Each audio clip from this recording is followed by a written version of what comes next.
नमस्कार मित्रांनो, वाय मराठी या यूट्यूब चॅनलमध्ये आपल्या सर्वांचे स्वागत आहे। मित्रांनो, तुमचं पण नाव प्रधानमंत्री आवास योजनेच्या नवीन यादीमध्ये आलेलं आहे का? म्हणजेच जो सर्वे झालेला होता त्या सर्वेमध्ये बऱ्याच लाभार्थ्यांची नाव आलेली आहेत आणि सर्वे केल्यानंतर आता त्यांची यादी पण नवीन जाहीर झालेली आहे। असेच तुमची नवीन यादीमध्ये असं नाव आलेलं आहे का? तर तुमचं नाव आलं असेल तर तुमच्यासाठी हा व्हिडिओ अत्यंत महत्त्वाचा आहे। कारण का हा व्हिडिओ मी तुम्हाला एक फॉर्म देणार आहे। आता हे नवीन फॉर्म आलेले आहेत। फॉर्म म्हणजेच हमीपत्र आहे। आता हे हमीपत्र तुम्हाला भरून द्यावं लागणार आहे, तरच तुम्हाला आता या घरकुल योजनेचा लाभ भेटणार आहे। या घरकुल योजनेचे पैसे तुमच्या खात्यावरती येणार आहेत, अन्यथा तुम्हाला पैसे भेटणार नाहीत किंवा तुम्ही या घरकुल योजनेमधून तुमचं नाव वगळलं जाणार आहे। तुम्हाला हा फॉर्म भरणं अत्यंत महत्त्वाचं असणार आहे, त्यामुळे हा फॉर्म भरून द्या। तर हा फॉर्ममध्ये तुम्हाला काय माहिती दिलेली संपूर्ण माहिती ह्या व्हिडिओमध्ये भेटणार आहे। उदाहरणार्थ थोडक्यात कुटुंबाच्या नावावरती घर आहे का पक्क, 4 चाकी वाहन आहे का, किंवा ट्रॅक्टर आहे का, किंवा 50,000पेक्षा जास्त कर्ज आहे का, तुमच्या कुटुंबातील कुणी सरकारी किंवा निमशासकीय सेवेत आहे का, आयकर किंवा व्यवसाय कर भरला जातो का, तसेच जमीन आणि मासिक उत्पन्नाची काही अटी आहेत।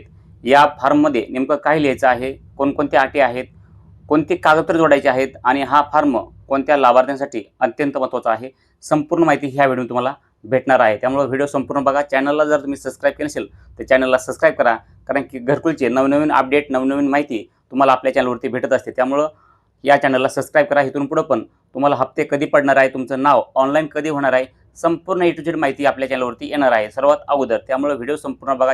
हे हमीपत्र तुम्हाला पाहिजे असेल आणि कमेंटमध्ये हमीपत्र असेल या तुम्हाला हा फॉर्म भेटून जाणार आहे, किंवा तुम्ही आपल्या टेलिग्राम चॅनलला फॉलो करा। त्या टेलिग्राम चॅनलवर सुद्धा मी हे हमीपत्र दिलेलं आहे, तिथून तुम्ही डायरेक्ट घेऊ शकतात।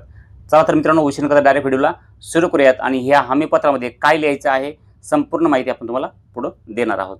हमीपत्र या ठिकाणी तुम्ही पाहू शकतात। हे हमीपत्र आहे, कधीच आहे, प्रधानमंत्री आवास योजना ग्रामीण आवास प्लस 2024 ज्यांचे नावं सर्वेच्या यादीमध्ये आलेले आहेत त्यांच्यासाठी हे हमीपत्र असणार आहे। तर ह्यामध्ये काय लिहायचं आहे, कुठं काय लिहायचं, तुम्हाला संपूर्ण माहिती भेटणार आहे। व्हिडिओ संपूर्ण पाहत चला। तर या ठिकाणी पहा, पहिल्यांदा तुम्हाला जे माहिती दिलेली आहे, रजिस्ट्रेशन नंबर तुम्हाला या ठिकाणी लिहायचा आहे। आता हा नंबर तुम्हाला कुठं भेटेल या ठिकाणी पाहू शकतात। तर हा नंबर तुम्हाला तुमच्या यादीवरती भेटून जाणार आहे। तुम्ही ती यादीवरती तुमचा नंबर या ठिकाणी लिहायचा आहे। तो तुम्हाला नंबर सापडत नसेल तर तुम्ही कमेंट करा की रजिस्ट्रेशन नंबर सापडण्यासाठी। तर त्यासाठी एक शॉर्ट व्हिडिओ मी बनवणार आहे। त्यानंतर या ठिकाणी तुम्हाला दिनांक टाकायचा, तारीख, महिना आणि वर्ष ऑटोमॅटिक दिलेलं आहे। त्यानंतर पहा, या ठिकाणी माहिती दिलेली काय की सरपंच, ग्रामसेवक, ग्रामपंचायत अधिकारी। तर या ठिकाणी ग्रामपंचायत कार्यालय तुम्हाला या ठिकाणी लिहायचं आहे। त्यानंतर तालुका आणि तुमचा जिल्हा या ठिकाणी लिहायचा आहे। आता नंतर एक महत्त्वाची माहिती दिली त्या ठिकाणी हे वाचून घ्या।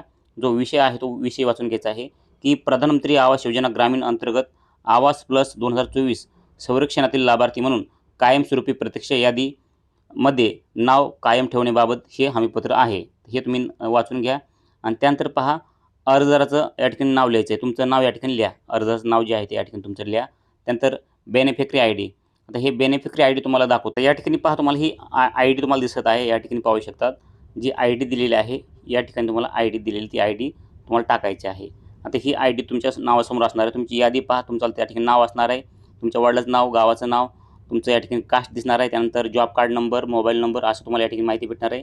आणि पहिल्यांदा जे आहे ते या ठिकाणी तुमची बेनिफिशरी आय डी भेटून जाणार आहे। ही आय डी तुम्ही त्या ठिकाणी टाकू शकतात। तर ती माहिती टाकल्यानंतर या ठिकाणी पहा, बेनिफिशरी आय डी टाकल्यानंतर तुम्हाला या ठिकाणी काय माहिती दिलेली ती वाचून घ्या। तुम्हाला थोडक्यात वाचून दाखवतो अगदी काही मिनिटामध्ये। तुम्ही सर्व पूर्ण लक्ष द्या, काय माहिती दिली काय नाही। तुम्ही जर थोडी पण चूक केली तर तुम्हाला घरकुलाचा लाभ भेटणार नाही। त्यामुळं वेळ काढून तुम्ही हा व्हिडिओ संपूर्ण बघा, म्हणजे तुमच्या लक्षात येणार आहे।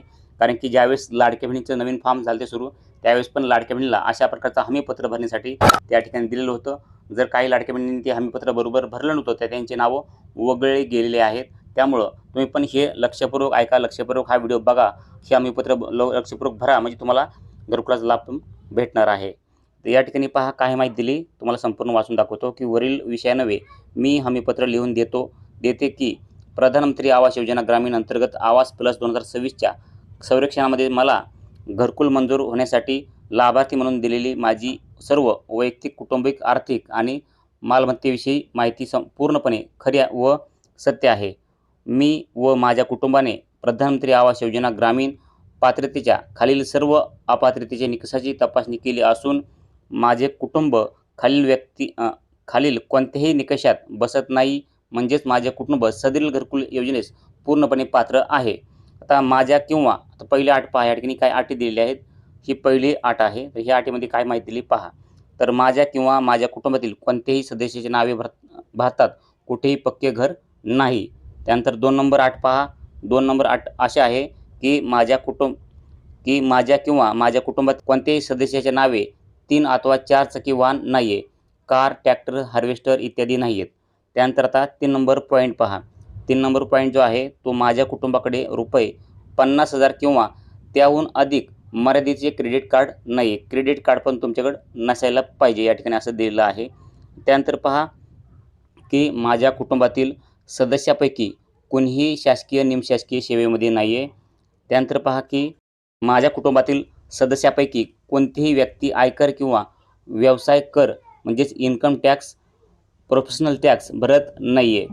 त्यानंतर या ठिकाणी पहा आणखीन एक पॉईंट दिलेला आहे तो म्हणजे माझ्या कुटुंबाकडे जिरायत जमीन 1 एकरपेक्षा जास्त किंवा सिंचित जमीन 2.5 एकरपेक्षा जास्त नाही आहे.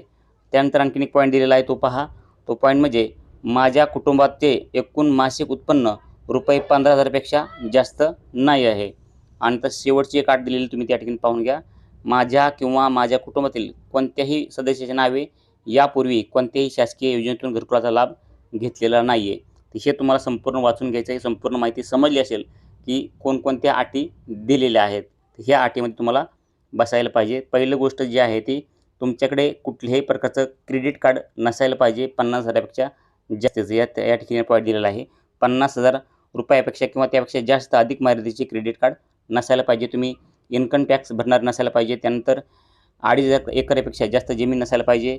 तुम्हाला रुपये 15,000पेक्षा जास्त महिना नसायला पाहिजे किंवा तुमच्या घरामध्ये कुणीही शासकीय नोकरीला नसायला पाहिजे. अशा प्रकारे या ठिकाणी माहिती दिलेली. तुमच्या नावे भारतात कुठेही पक्के घर नसायला पाहिजे तर तुम्हाला ह्या घरकुलाचा लाभ भेटणार आहे. ते संपूर्ण तुम्हाला काही अटी समजलेल्या आहेत. आता तुम्हाला संपूर्ण अटी समजलेल्या आहेत. आता पुढं आणखीन काय माहिती दिली ही तुम्हाला थोडक्यात सांगतो. तर या ठिकाणी पहा पुढची माहिती अशी आहे की वरील सर्व निकष व मी दिलेली सर्व माहिती पूर्णपणे सत्य असून यात काहीही लपवून ठेवलेले नाही आहे. भविष्यात कोणत्याही टप्प्यावर संरक्षणातील माहिती चुकीची अथवा बनावट आढळल्यास माझी घरकुलाची मंजुरी त्वरित रद्द करण्यात येईल याची मला पूर्ण जाणीव आहे. तसेच आढळल्यास शासनाकडून मला मिळालेले घरकुल अनुदानाची रक्कम मी व्याजासह परत करण्यास बांधील राहील आणि शासनाने नियमानुसार होणाऱ्या कायदेशीर फौजदारी शिक्षेस मी स्वतः जबाबदारी राहीन याकरिता मी हे हमीपत्र लिहून देत आहे. तर या ठिकाणी पहा अशा प्रकारे हे हमीपत्र आहे. यामध्ये तुम्हाला जी माहिती द्यायची ती खरी माहिती द्यायची आहे. त्यानंतर काय करायचं या ठिकाणी पहा तुम्हाला सोबत आवश्यक कागदपत्रे जोडायचे आहेत. हे कोणकोणते आहेत? पहिलं आहे आधार कार्ड झेरॉक्स, दुसरं आहे बँक पासबुक झेरॉक्स, तिसरं आहे रेशन कार्ड झेरॉक्स. तुम्हाला हे 3 कागदपत्रे जोडून द्यायचे आहेत. हे 3 कागदपत्रे जोडायचे आहेत. त्यानंतर लाभार्थ्याचे नाव आणि लाभार्थीचा मोबाईल क्रमांक तुम्हाला इथं द्यायचा आहे. आणि त्यानंतर लाभार्थीची जी स्वाक्षरी असेल, जर लाभार्थ्याला सही येत असेल तर सही करा या ठिकाणी, नसेल तर अंगठा तुम्ही या ठिकाणी देऊ शकतात. तर अशा प्रकारे तुम्हाला लाभार्थ्यांना या ठिकाणी संपूर्ण माहिती द्यायची आहे. संपूर्ण तुम्हाला या हमीपत्राबद्दल तुम्हाला संपूर्ण माहिती भेटली असेल आणि हे हमीपत्र पाहिजे असेल तर मला कमेंट करा हमीपत्र म्हणून किंवा आपल्या टेलिग्राम चॅनलला जॉईन करा. त्या ठिकाणी तुम्हाला हमीपत्र हे भेटून जाणार आहे. आणि कमेंटचं नाव यादीमध्ये आलेलं आहे का हे महत्त्वाचं आहे. सर्वात महत्त्वाचं ते तुम्ही कमेंट करा तुमचं नाव यादीमध्ये आलेलं आहे का नाही. जर तुमचं यादीमध्ये नाव आलं असेल तर आपल्या चॅनलला नक्की सबस्क्राईब करून ठेवा.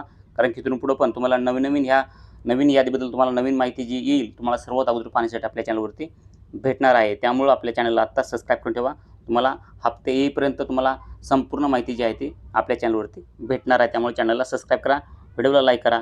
भेटूयात मित्रांनो नवीन माहितीचं नवीन व्हिडिओमध्ये. तोपर्यंत मनामध्ये काय प्रश्न असतील तर नक्कीच कमेंटमध्ये सांगा. त्या कमेंटचं रिप्लाय भेटून जाणार आहे. परंतु त्या अगोदर आपल्या चॅनलला सबस्क्राईब करून ठेवणं महत्त्वाचं आहे. सबस्क्राईब करा, व्हिडिओला लाईक करा. तुमच्या मनामधले प्रश्न कमेंटमध्ये सांगा. भेटूयात अशाच नवीन माहितीचं नवीन व्हिडिओमध्ये. तोपर्यंत जय हिंद, जय महाराष्ट्र.